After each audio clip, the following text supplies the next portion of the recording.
So hello students, welcome to Abhyas series 2025 where we'll be preparing for UPSC EPFO 2025.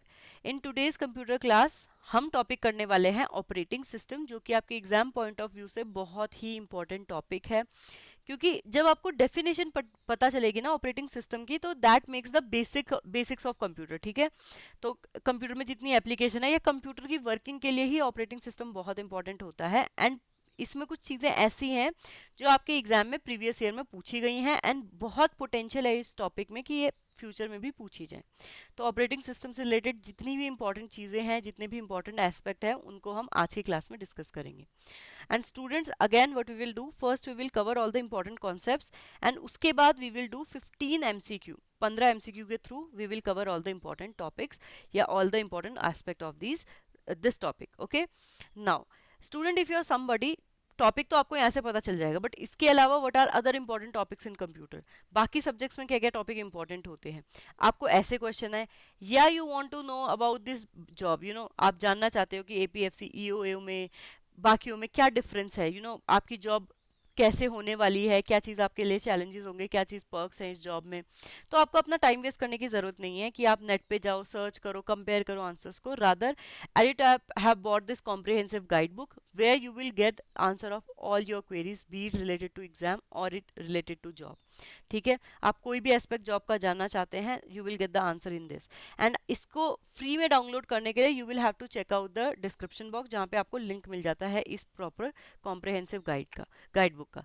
तो आप जाइए and इस one stop solution को try कीजिए। You will get to know कि जितनी आपकी क्वेरीज थी उसके लिए आपको बिल्कुल टाइम नहीं लगाना, रादर वो टाइम आपने पढ़ने में लगाना है। अब टाइम सेव करते हुए ही let's jump into today's topic. तो सबसे पहले let's talk about operating system. What are operating system या वट इज ऑपरेटिंग सिस्टम। ठीक है, तो ऑपरेटिंग सिस्टम आप ये बेसिकली लेके चलो कि जब आप कंप्यूटर को लाते हो, इट इज़ बेसिकली अ डब्बा। मॉनिटर होता है, सीपीयू होता है, कीबोर्ड होता है, माउस होता है, आपने प्लग इन कर दिया है इसको।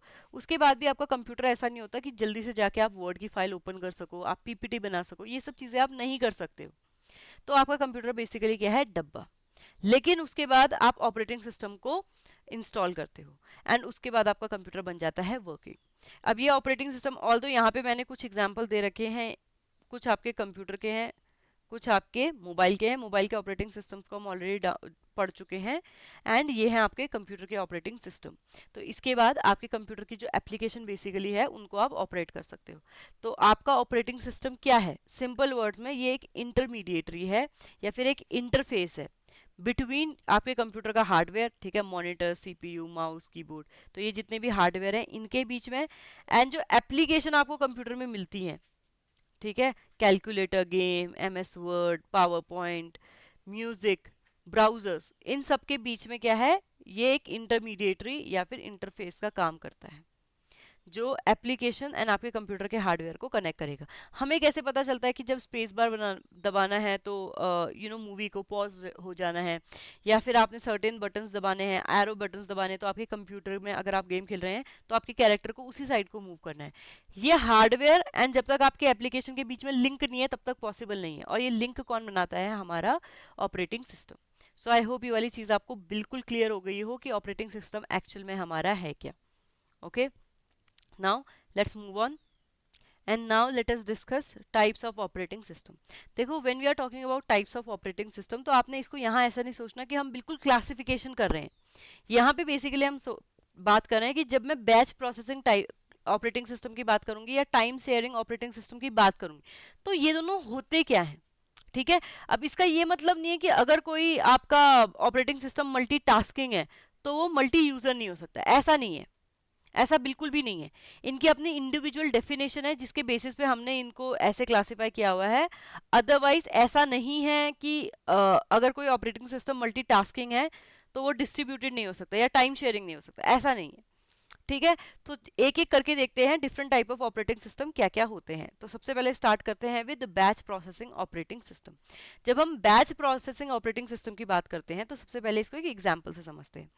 Let's say you are running a company A B. ठीक है, आपकी कंपनी है ए बी, जहाँ पे आपकी यूनिट 1 है, यूनिट 2 है, यूनिट 3 है, यूनिट 4 है।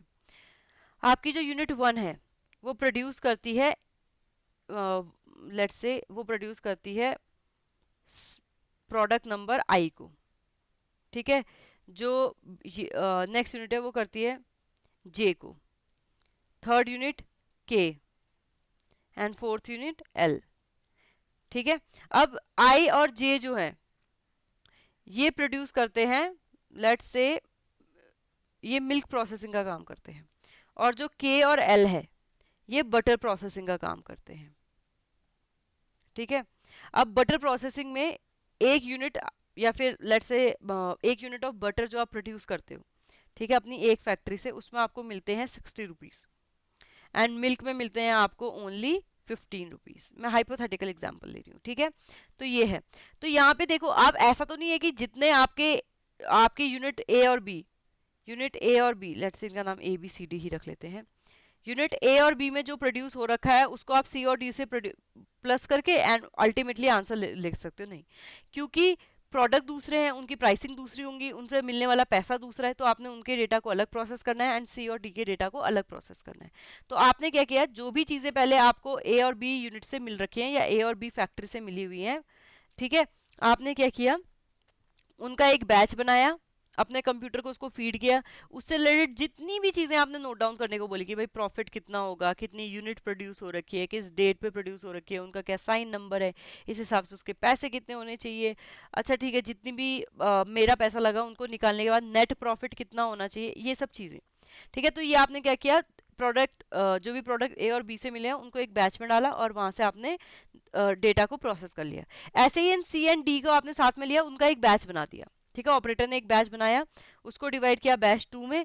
अब बैच 2 ने क्या किया, कंप्यूटर के पास सीधा जाके उस डेटा को प्रोसेस कर दिया। तो ये हमारे क्या हुए, हमने जितने भी टास्क है पहले उनको कलेक्ट किया ऑपरेटर के पास, ऑपरेटर ने फिर बैच बनाए, फिर उन बैचेस की प्रोसेसिंग हुई। इसीलिए अब ये लाइन बहुत इंपॉर्टेंट है, इसीलिए बैच ऑपरेटिंग सिस्टम में आपके कंप्यूटर एंड आपके यूजर के बीच में कोई भी डायरेक्ट कांटेक्ट नहीं होता है, ठीक है। बीच में ऑपरेटर होते हैं, बैचेस होते हैं, लेकिन कोई भी डायरेक्ट इंटरेक्शन नहीं होता है।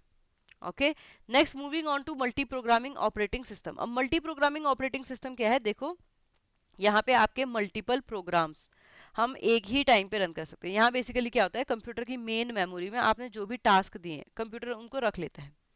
अब लेट्स से कंप्यूटर ने ए काम को किया, अब ए काम को करते करते कंप्यूटर बी काम को भी थोड़ा सा टाइम देगा, बी काम को करते करते कंप्यूटर सी काम को भी टाइम देगा। ऐसा नहीं कि कंप्यूटर जॉब 1 को कंप्लीट कर रहा है उसके बाद जॉब 2 पे जा रहा है, फिर जॉब 2 को कंप्लीट कर रहा है फिर जॉब 3 पे जा रहा है, नहीं, कंप्यूटर साइमल्टेनियसली जगल कर रहा है, job A job B job C. Let's say कि आपने कंप्यूटर में कहा कि मुझे म्यूजिक सुनना है, फिर आपने कहा कि मुझे कैलकुलेटर भी यूज करना है, फिर आपने कहा कि मुझे वेब ब्राउजर भी चलाना है। तो आपका कंप्यूटर क्या करेगा, म्यूजिक चलता रहेगा, लेकिन जिस टाइम पे आपने कुछ कैलकुलेशन करने को दी, कंप्यूटर जल्दी से मेमोरी को यहाँ लेके आएगा, मेन मेमोरी को यहाँ ऑपरेट करेगा और डेटा बोलेगा कि यहाँ से जितना भी डेटा है प्रोसेस करो। ऐसे आपने वेब ब्राउजर खोला तो कंप्यूटर भी ऐसे करेगा। तो साइमल्टेनियसली कंप्यूटर क्या कर रहा है, बहुत सारे प्रोग्राम्स को रन कर रहा है, इसको क्या कहते हैं, मल्टी प्रोग्रामिंग। अब यहाँ पे जो आपका ऑपरेटिंग सिस्टम है वो वेरियस प्रोग्राम के बीच में स्विच कर रहा है।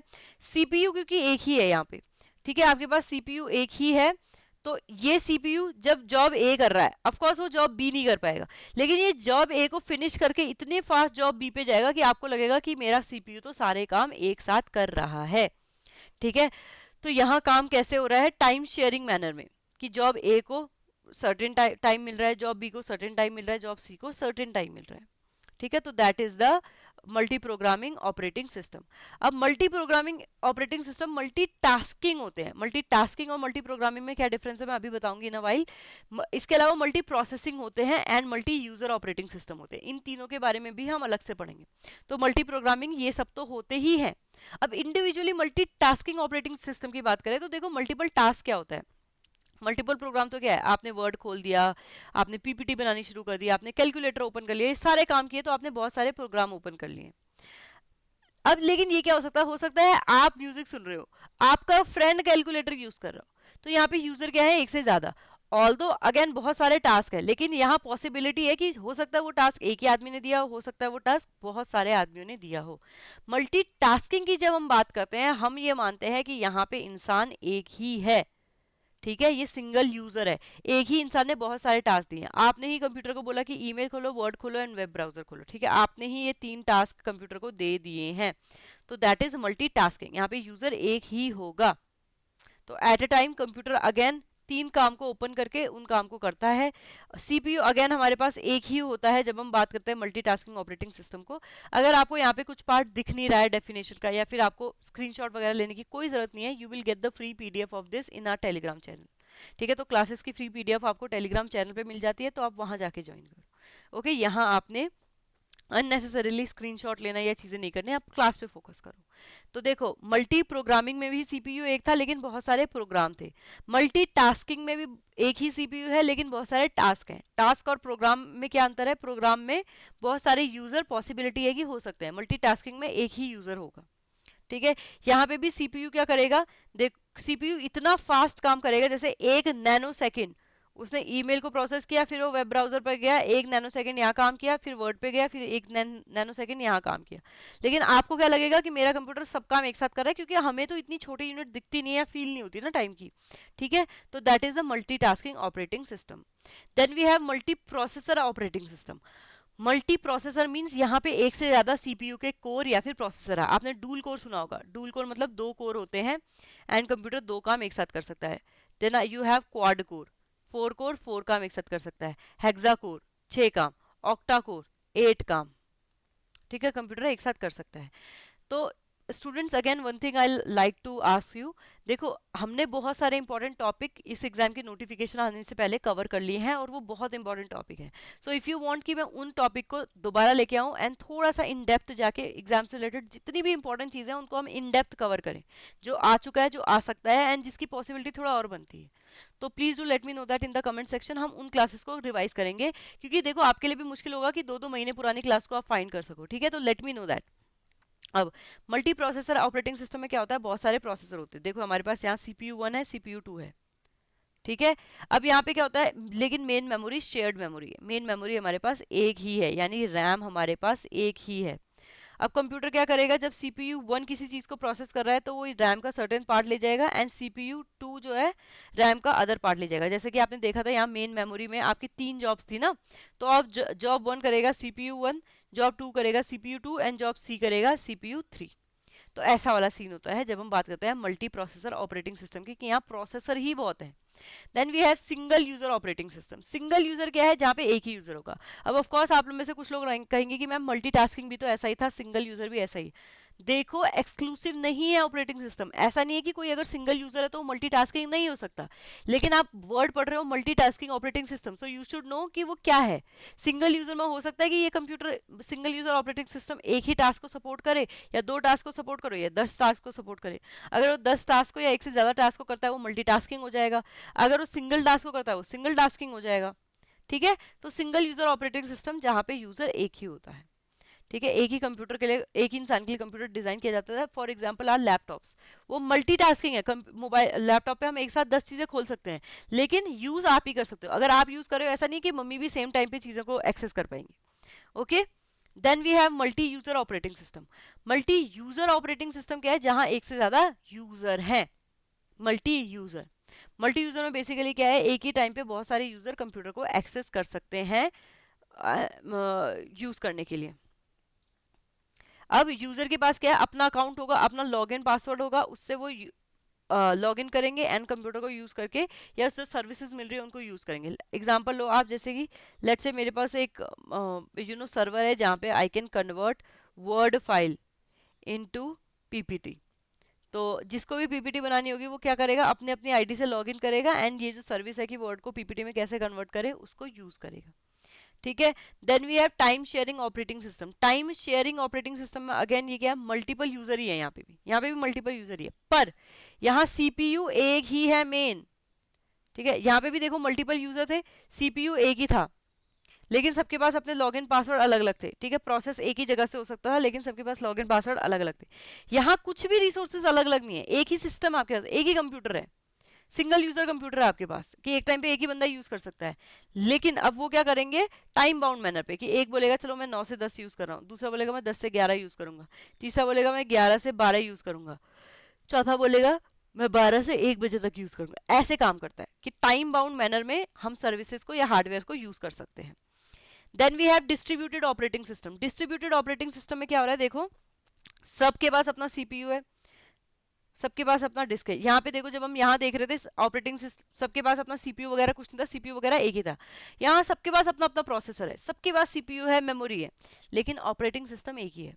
ऐसा सोचो कि बहुत सारी डिवाइसेस में आपने एक ही विंडो प्रोग्राम से एक्सेस कर दिया है, तो वो क्या हो जाएगा, distributed operating system. Operating system एक ही है, लेकिन इंटरनेट के थ्रू, बाकी रिसोर्सेज के थ्रू बहुत सारे जो हार्डवेयर है, कंप्यूटर डिवाइसेस, कंप्यूटर सिस्टम्स है, उसको एक्सेस कर सकते हैं।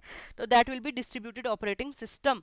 Okay, it run on multiple independent processor. बहुत सारे प्रोसेसर है, जैसा कि आप देख सकते हो सीपीयू हमें डिफरेंट डिफरेंट दिख रहे हैं, बहुत सारे यूजर्स भी हैं, ठीक है, लेकिन ऑपरेटिंग सिस्टम एक ही है। Then we have network operating system. Network operating system में बेसिकली क्या होता है, जिसमें हमारे कंप्यूटर एंड ऑल डिवाइसेस जो है वो लैन के थ्रू कन्वर्ट होती हैं ताकि हम रिसोर्सेज को मैनेज कर सकें। तो ये हमारा मेन कंप्यूटर है। अब इस विंडो में क्या चलेगा, इस विंडो में क्या चलेगा, यहाँ क्या टास्क होगा, यहाँ का सीपीयू क्या कर रहा है, ये सब रिवाइज करता है हमारा सर्वर सॉफ्टवेयर। तो that is a network operating system. एक ही नेटवर्क से बहुत सारी चीजें जुड़ी हुई है, मतलब ऑनलाइन है, लेकिन जो हमारा मेन सर्वर कंप्यूटर है वो सारी चीजें ऑनलाइन कंट्रोल करेगा, ठीक है। Then we have real time operating system. Real time operating system में बेसिकली क्या होता है, जब बहुत ही छोटे टाइम, मतलब माइक्रो सेकंड, नैनो सेकंड में डेटा प्रोसेस होता है, कि जब तक आपने लिखा 2+3 तब तक आंसर आ गया 5। तो रियल टाइम ऑपरेटिंग सिस्टम से क्या है कि यहाँ पे ना डेडलाइंस को फॉलो किया जाता है। अगर डेडलाइंस को फॉलो नहीं किया जाएगा तो क्या होगा, वो रियल टाइम ऑपरेटिंग सिस्टम नहीं होगा, काम अभी के अभी होना चाहिए। अब रियल टाइम ऑपरेटिंग सिस्टम में ना दो तरह का हो सकता है, या तो हार्ड रियल टाइम या फिर soft real time. Hard real time में बेसिकली क्या होता है, जो आपका टाइम होता है ना, टाइम अगर 5 बजे बोल दिया है तो मतलब 5 बजे ही 5 बजे, वो 5:10 नहीं होना चाहिए, 5:05 नहीं होना चाहिए, 5:15 नहीं होना चाहिए, ठीक है। अदरवाइज क्या होगा, रिजल्ट्स बहुत ही डिजास्टर्स होंगे।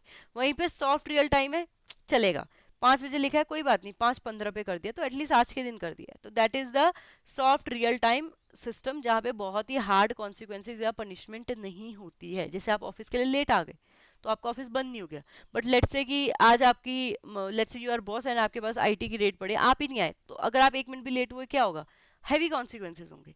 तो that is the example of hard real time system and soft real time system. Okay, अब बात कर लेते हैं कुछ यूजर इंटरफेस की।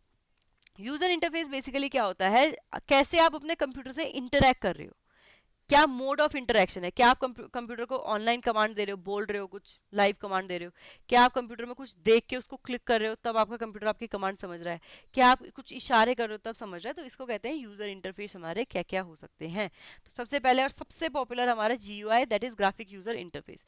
ये जितने भी हमारे विंडोज वगैरह के सिस्टम आपने देखा होगा, यहाँ आइकन दिखता है, अगर हम उस आइकन पे क्लिक करें तो वो फाइल क्या हो जाती है, ओपन हो जाती है। तो यही हमारा बेसिकली ग्राफिक यूजर इंटरफेस है।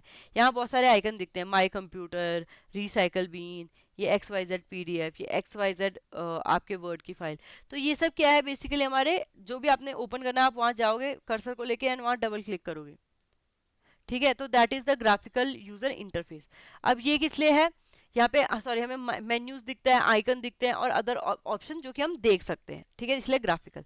Then we have character use interface. Character use interface basically क्या है, ये ऐसा सॉफ्टवेयर है या ऐसा सिस्टम है जहाँ पे आपको कमांड लिखनी पड़ती है, टाइप करनी पड़ती है। अगर आपको कोई चीज मूव करनी है तो you will have to write move XR, ये फाइल का नाम है लेट्स से, तो आपको ये सब कमांड याद करनी पड़ती है, उनको टाइप करना पड़ता है, तब आपका जो सिस्टम है वो उन चीज़ों को करेगा। That is character user interface. Then we have touch based interface. जितने भी आपके स्मार्टफोन्स है वो इसमें आते हैं। इसमें बेसिकली क्या होता है, आप चीज़ों को अपनी फिंगर्स या स्टाइलस से टच कर सकते हैं एंड उसे मूव कर सकते हो, उसे बेसिकली आप कंट्रोल कर सकते हो। तो that is the touch based interface, जहाँ पे आप सिस्टम को डायरेक्टली टच कर सकते हो, आपको डबल क्लिक करने की जरूरत नहीं है माउस से, या कमांड करने की जरूरत नहीं है। Then we have voice based interface. Voice based interface में बेसिकली क्या है, आप वॉइस कमांड दे सकते हो एंड आपका कंप्यूटर अकॉर्डिंगली वही करेगा।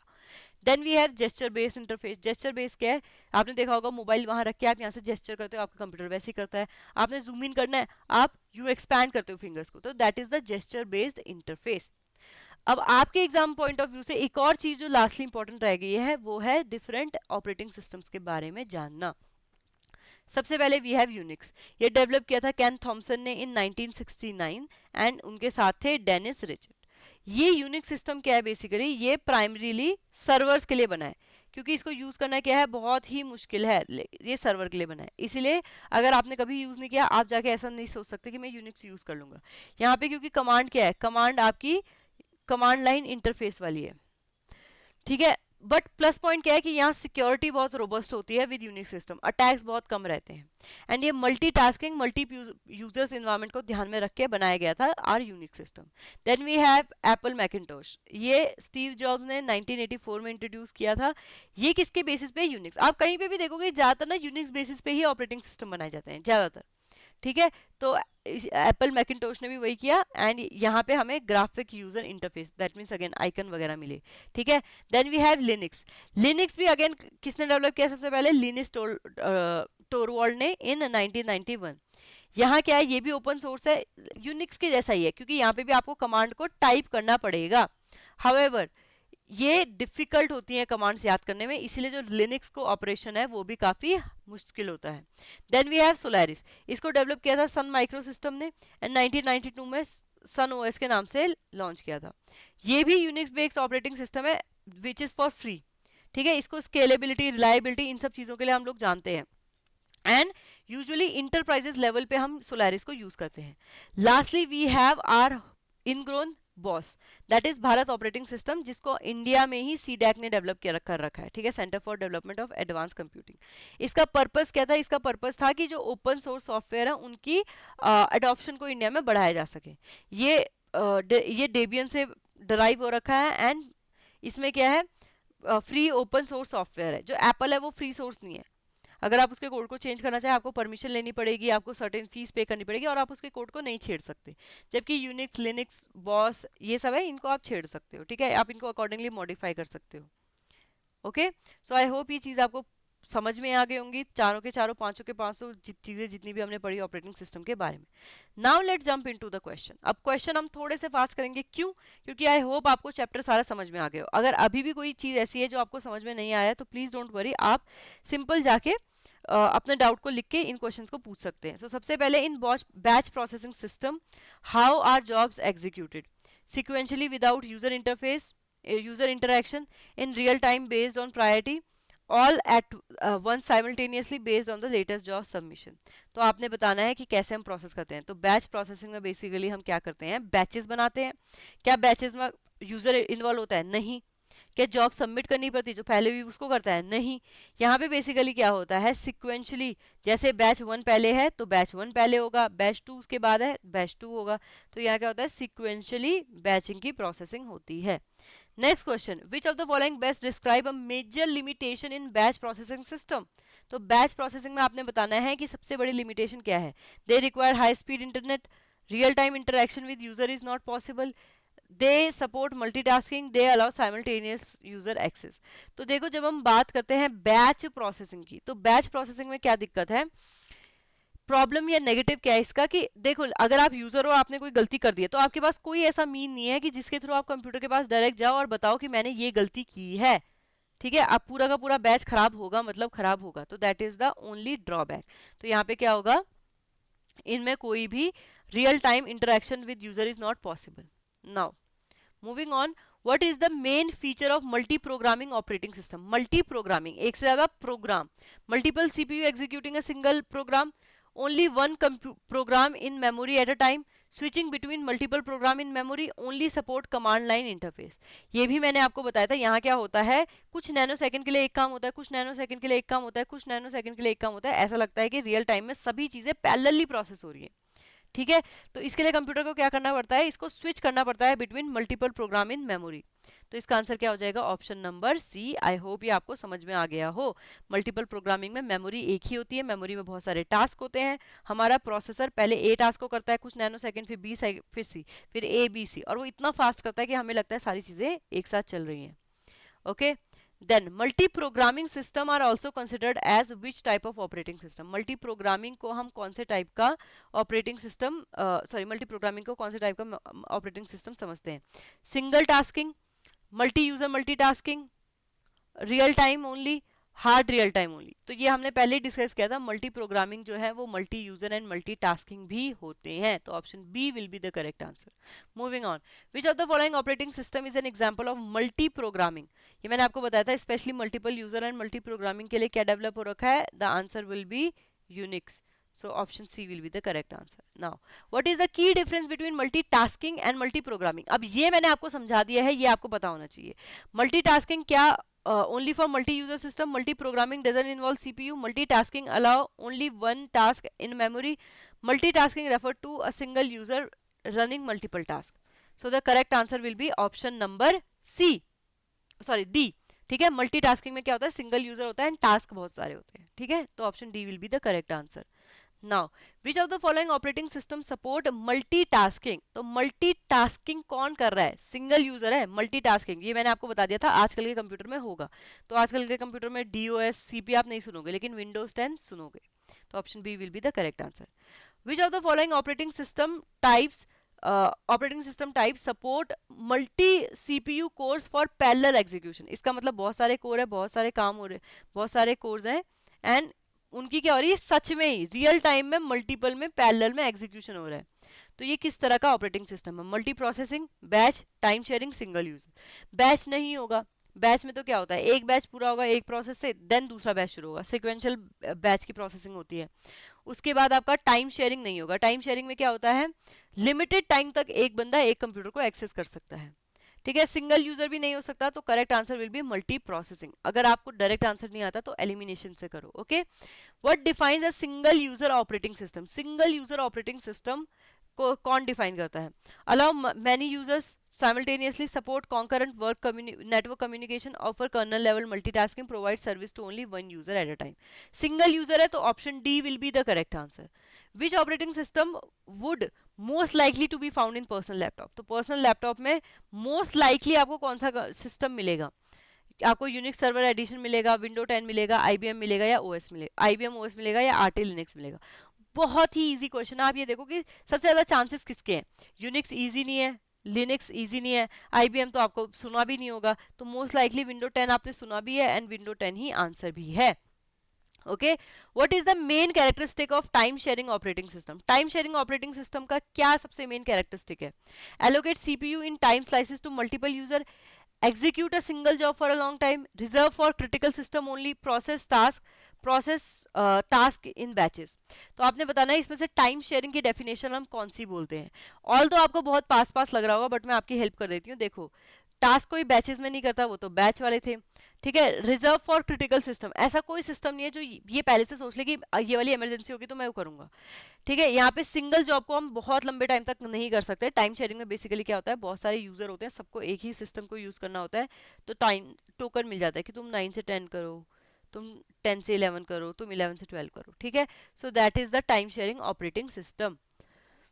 Option A will be the correct answer. Now, which OS type allow multiple users to access the computer system at the same time? Multi-user, single user, batch OS या real time. ये अब आपको पता होना चाहिए कि कौन से ओएस में मल्टीपल यूजर हमारे पास कंप्यूटर सिस्टम का एक्सेस लेने आ सकते हैं।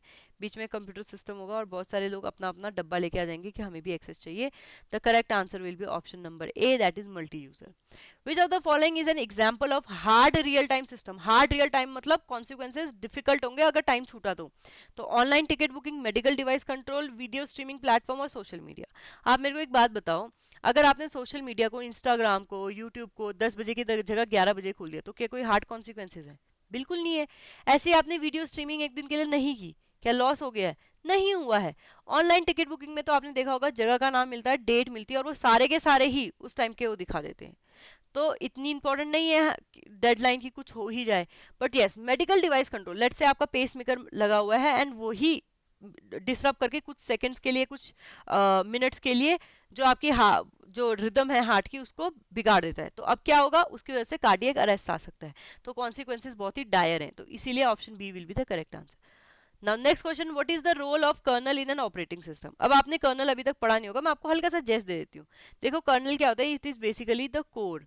जितनी भी आपकी वैल्यू है, दया आना, साबुन को यूज करना, जितनी भी चीजें हैं वो आप में कहाँ से आती है, आपकी फैमिली की कोर वैल्यू से। ऐसे कंप्यूटर है, कंप्यूटर में क्या है, जितनी भी कोर कंप्यूटर की वैल्यूज हैं, कि वो कीबोर्ड को कैसे क्लिक कर रहे हैं, माउस में राइट क्लिक करने पे क्या हो रहा है, लेफ्ट क्लिक करने पे क्या हो रहा है, हेडफोन्स कनेक्ट हो रहे हैं कि नहीं हो रहे हैं।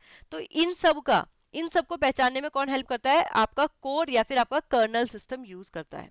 तो जितने भी रिसोर्सेज हैं उनको मैनेज कैसे करना है, यूज कैसे करना है, एंड डिवाइस कम्युनिकेशन। जैसे आपकी वैल्यू, आपकी फैमिली कोर वैल्यूज आपकी फैमिली से आती हैं, ऐसे ही ऑपरेटिंग सिस्टम की कोर वैल्यूज कहाँ से आती है? कर्नल से आती है। ठीक है, तो इसमें answer will be option number A. Now, which of the following Linux based operating system was developed in India? बहुत ही easy and low hanging fruit, and ऐसे कुछ क्वेश्चन आपके कंप्यूटर में आएंगे। ऐसा बहुत डिफिकल्ट कंप्यूटर आपके एग्जाम के लिए नहीं आती है, इसलिए कंप्यूटर को आप क्लासेस के थ्रू, फ्री ऑनलाइन क्लासेस के थ्रू, टेस्ट सीरीज के थ्रू कंप्लीट कर सकते हो। It will be more than enough. ठीक है, तो इस रादर आप क्या करो, उस टाइम को स्मार्टली यूज करो। आप 10 क्वेश्चन जो पीवाईक्यू में कंप्यूटर के आ रखे हैं, उसके लिए लेट्स से कि आप कंप्यूटर को 50-50, 80-80 घंटे पढ़ रहे हो, वैल्यू नहीं ड्राइव होगी। हो सकता है आप 10 में से 10 क्वेश्चन को कर पाओ, लेकिन बाकी सब्जेक्ट क्या क्या, बाकी चीज़ों का क्या जो आप रिवाइज नहीं कर पाए हो, या फिर आपका लॉस हो गया। ठीक है, तो यहाँ तो आंसर डी है, but please prepare smartly. Okay, so I hope everything is fine. Now student, if you are somebody who is preparing for your examination, and आप ये चाहते हैं कि ठीक है मैंने एग्जामिनेशन के लिए पहले भी प्रिपेयर किया हुआ है, नाउ आई वांट कि मुझे बस ये पता चल जाए कि मेरी तैयारी ट्रैक पे है कि नहीं है। So for that we have a test series, you can go for this test series, and here you will get to know कि आप एग्जाम रेडी हैं कि नहीं है। This is basically you can know about the exam before you actually give your exam. Then we have special subject course. Special subject courses क्या है? Special subject courses में basically if you have prepared for some examination जहाँ पे कुछ subject common थे, आपने CSC वगैरह के लिए प्रिपेयर किया, लेकिन कुछ सब्जेक्ट स्पेशल सब्जेक्ट कोर्स है, दैट मीन्स जैसे अकाउंटेंसी वगैरह जो वहाँ नहीं आ रहे थे, तो उसके लिए you can go for special subject course, जहाँ पे आपको स्पेशल सब्जेक्ट के साथ साथ टेस्ट सीरीज भी मिलेगी।